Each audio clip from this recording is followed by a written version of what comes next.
Hello from nature again. So I know that winter is not the best time for spending a lot of time in nature, but we can still manage to do a little bit. I know that nature journaling is more popular when it's warmer outside, but there are some tricks that can make nature journaling accessible and quite cozy even in the winter. For certain periods of time and on certain days, of course. If it's pouring rain, you probably won't go outside to nature journal because all of your supplies could get wet. But if it's just a slight mist, or if it's not raining but just the drops are falling down from the forest trees, then you might get around that. So I'd like to give you some tips on how to nature journal in winter, and if any of this is useful to you, please give me a like and subscribe to my channel for more arty crafty fun. First things first, we need to wear warm clothes in the winter. I am very frozen person. I'm a person that gets cold very easily. Everybody can attest to that. I'm always cold. So in the winter I never go anywhere without my gloves. I recommend these thin wool gloves that will keep your fingers warm, but you can still feel everything so that you can draw or anything like that. If you're worried that you can't draw in gloves, don't worry, you can. The most sensitive lab research is done in gloves. I'm sure you can hold a pencil in gloves.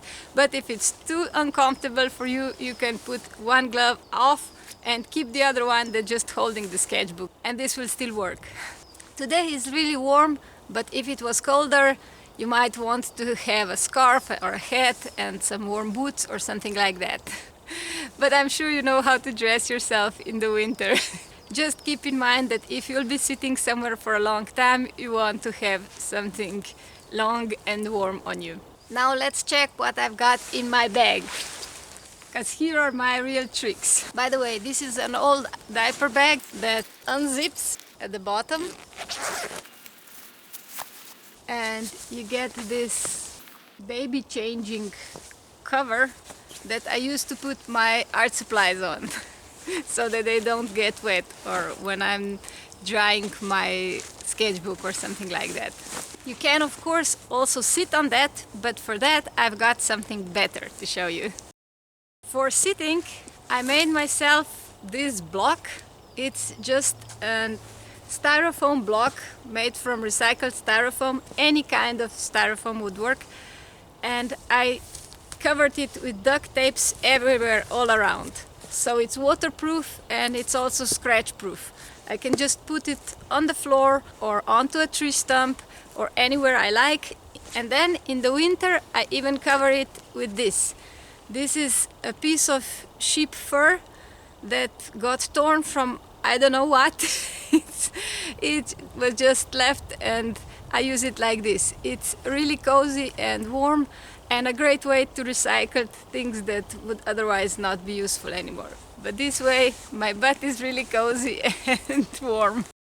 And of course, let's not forget, a flask of warm tea always comes in handy. If you're outside for a long time, especially in winter, you get a bit thirsty or dehydrated and it also is nice to keep you warm. It's also the last resort for watercolors water if you don't have any. Everything will get a tint from your tea, but you can live with that probably. Then of course we need our art journal bag. I already made a video on this travel bag of art journal supplies that I take with me almost everywhere, because it's really small and really easy to carry around, and it has anything I need to make something. Now, if you're art journaling in the woods or underneath the trees in general, and even if it's a nice sunny day like today, but there was rain previous days, the raindrops could still fall down from the trees. So in that case, I recommend that you keep one of these with you, and I'll show you how you can set a small corner so you can still journal on somewhat dry, so that you don't get drops ruining your artwork. Although sometimes I must say those drops make wonders and it all looks really nice. Now let me show you how to make that sit so that you'll be able to draw for longer periods of time.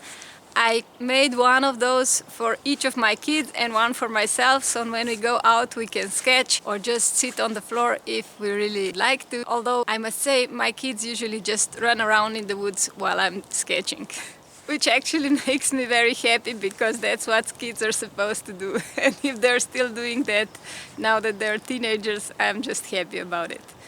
But if you've got teenagers or kids who might not be so inclined to running around the woods, definitely make one of those for them too, so they can join you on your nature journaling journey. So that's about nature journaling in winter. I admit today is a beautiful day, but even in winter we get days like this, so make use of them. It's always good to go out, even for 10 or 15 minutes. Everything is better than nothing.